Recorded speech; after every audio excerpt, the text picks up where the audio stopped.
cas, vous étiez comme des brebis errantes. Mais maintenant, vous êtes retournés vers le berger et le gardien de vos âmes. Nous devons saisir ce verset sachant qu'il y a un berger et gardien de nos âmes. Finalement, pour notre considération, nous pouvons suggérer 2 autres passages des Écritures. Le premier, car c'est le moment où le jugement va commencer par la maison de Dieu. Or, si c'est par nous qu'il commence, quelle sera la fin de ceux qui n'obéissent pas à l'évangile de Dieu? Et si le juste se sauve avec peine, que deviendront l'impie et le pécheur? Ainsi que ceux qui souffrent selon la volonté de Dieu remettent leur âme au fidèle Créateur en faisant ce qui est bien. 1 Pierre 4, 17-19. Puissions-nous vraiment saisir la parole de Dieu? Nous sommes déjà devenus la maison de Dieu et pourtant le jugement commencera par elle. Certains justes sont sauvés avec peine.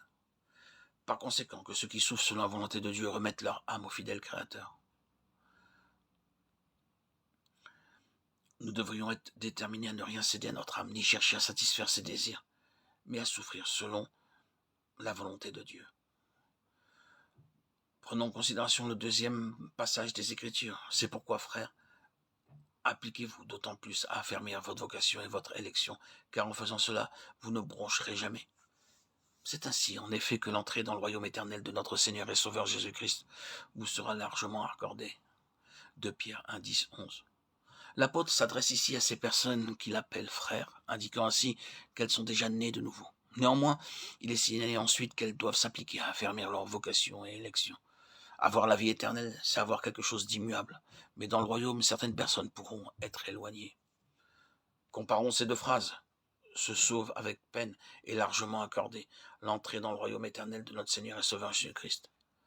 La première phrase parle d'une personne comme étant tout juste sauvée. Il n'y a que la nouvelle naissance, rien de plus. Ce n'est pas différent d'un examen scolaire où le minimum pour être reçu serait 70 et un étudiant après l'examen obtiendrait exactement 70, pas un point de plus. Spirituellement parlant, quel lamentable résultat. On peut presque le regarder comme quelqu'un étant à demi sauvé simplement. Au lieu de cela, nous devrions être de ceux dont l'entrée dans le royaume leur sera largement accordée. Ici, nous pouvons justement utiliser une histoire pour illustrer ce point. Immédiatement après la Grande Guerre d'Europe, un grand défilé eut lieu à Londres. Jamais avant dans l'histoire de cette ville, le nombre des spectateurs n'avait été aussi important. La guerre venait de se terminer, les soldats marchant triomphalement rentraient au pays. Ils furent accueillis chaleureusement et avec joie par la nation entière. Partout où les soldats défilaient, nombreux étaient les applaudissements et les louanges. Car dans l'opinion du peuple, sans la bravoure de ces soldats, l'Angleterre n'aurait pas pu être sauvée. Alors que les soldats défilaient, des vagues d'applaudissements et d'éloges montaient sans cesse.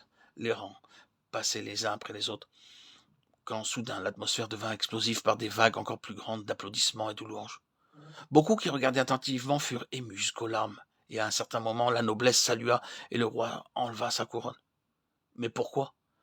Parce que tout de suite après arrivèrent les véhicules transportant des soldats qui avaient perdu leurs membres, ou qui avaient été terriblement blessés dans leur corps. Ce furent ces hommes blessés qui reçurent le plus d'honneur et de louanges.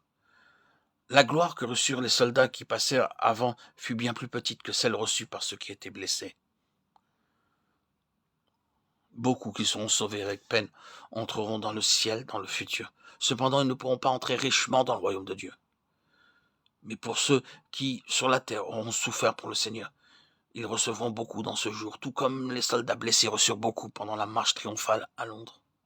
Des applaudissements plus retentissants, des louanges plus élevées et une plus grande gloire. Oh, que chacun de nous souffre pour Christ et que des couronnes soient placées sur nos têtes dans ce jour. Mais pour que cela arrive, nos âmes doivent être sauvées. Soyons plus pauvres, plus blessés, souffrons plus et renonçons à tout pour l'amour du Seigneur. Que Dieu nous bénisse.